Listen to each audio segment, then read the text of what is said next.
Oier, aketxa, eneko eta unai gara. Eta ipuin bat kontatuko dezuegu. Duela urte asko urrutiko lurralde batean asti zahar bat bizi zen. Orduak pasatzen zituen. Edabeak asmatzen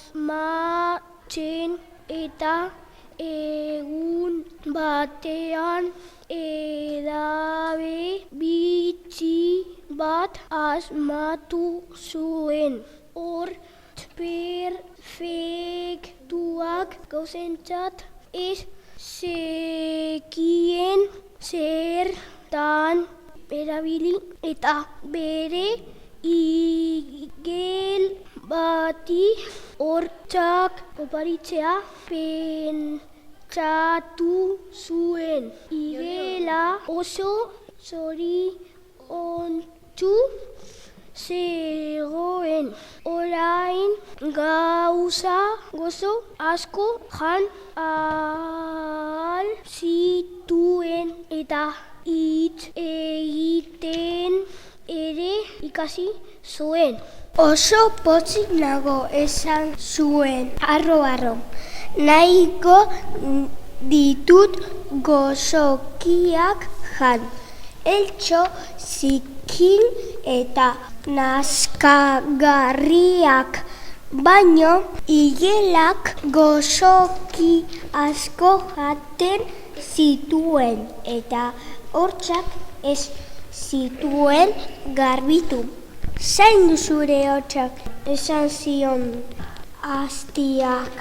Arduraturik hortzak ez gaixotzeko garbitu egin behar dira eta gozokiak noizbenka bakarrik jan. Igelak ez zion jaramonik egin nire hortzei. Ez aie ezer gertatuko, oso gogorrak dira, esan zuen arro. Baina egun batean txantxarra agertu zen bere hortzetan. Pizkanaka hortz guztiak erortzen hasi ziren. Eta orduan igela larriturik bere hortzak zaintzen hasi zen. Baina dagoeneko berandu zen, hortz guztiak erori egin zitzaizkion. Eta ezin izan zuen hitz egin gehiago. Ni bai tuntuna, hortza izan banitu pentsatu zuen igela.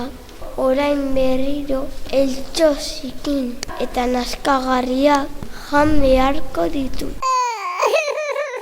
Eta labazan, erorbazan, sardadilla kalabazan eta gerdadilla Arantxabelako plazan.